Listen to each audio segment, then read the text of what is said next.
জীবন তুই চল না রে, একটু আছে আস্তে একটু ধীরে, নিজের জন্য কিছুটা সময় খুব জরুরি। জানি বয়স বাড়ছে, বাড়ুক না বয়স বয়সের মতো। চলুন নতুন মানবিক দুনিয়া গড়ি, মানুষের পাশে শিক্ষককে আনি যারা মানুষকে গড়বার জন্য প্রয়াসে থাকেন। তেমন একজন মানুষ ফারহানা রহমান মিষ্টি আমাদের সঙ্গে বসেছেন এবং আমরা আনন্দিত যে তার সঙ্গে তার ঘরের ব্যক্তিটিও আমাদের সঙ্গে আছে। আপনাকেও স্বাগত জানাচ্ছি। জীবন যাপনে এই গ্রন্থটি নিয়ে আমরা বসলাম।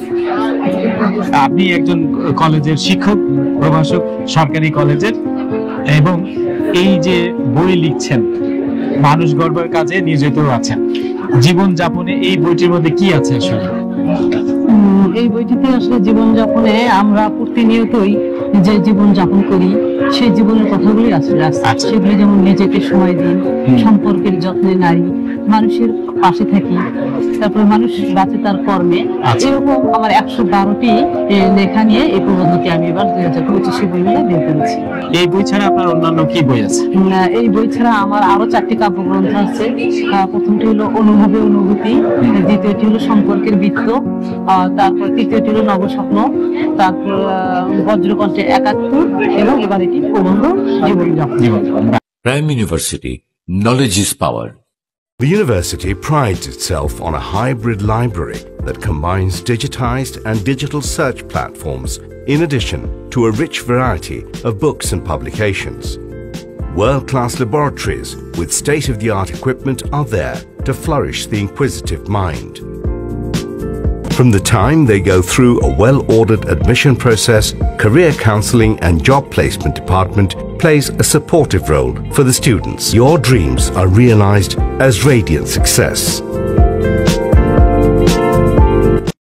আমরা এবার একটু অনুভূতি নিয়ে আসি। আপনি তার ঘরের লোক, আপনি সরকারি চাকরিজীবী, আপনার অনুভূতি? আমার মধ্যে আমার খুব ভালো লেগেছে যে এদিকে শিক্ষকতার পাশাপাশি উনি সমাজকে তুলে ধরার চেষ্টা করতেছেন। আমরা বলে থাকি literature is the mirror of the society.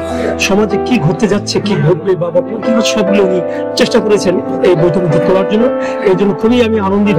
এই বই থেকে যদি ছোট কোনো কোটেশন আপনি দর্শকদের সঙ্গে বলতে চান? জীবন মানে তো জল রঙের এক ছবি, স্বপ্ন আঁকিবুকি, স্বপ্ন ছিঁড়ে ফেলা, কল্পনায় ভেসে যাওয়া, বান্ধবে এসে মুখোমুখি।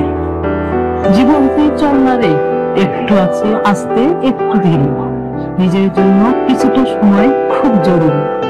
জানি বয়স বাড়ছে, বাড়ুক না বয়স বয়সের মতো।